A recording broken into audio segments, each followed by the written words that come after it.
Vous voyez la partition?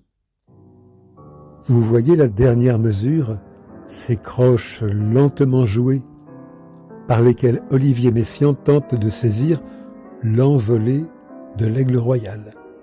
La page suivante, ça continue, première mesure.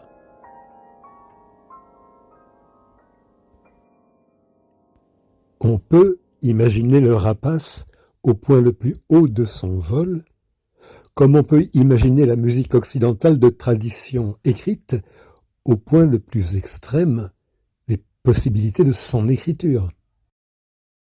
Par l'écoute sensible des chants d'oiseaux, les timbres, les rythmes, les hauteurs, les attaques, les intensités, Olivier Messiaen renouvelle l'écriture pianistique et plus largement l'écriture musicale.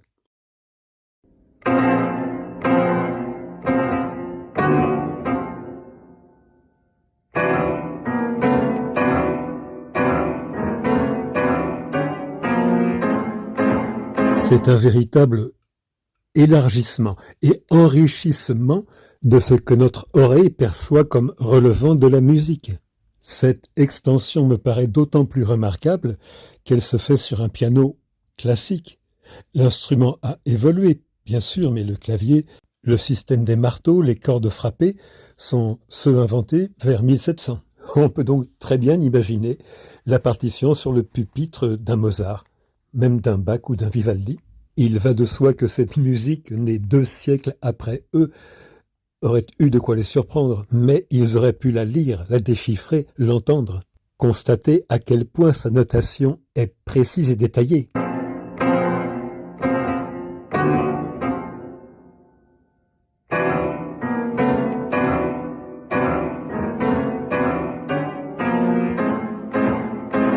Voilà où je veux en venir.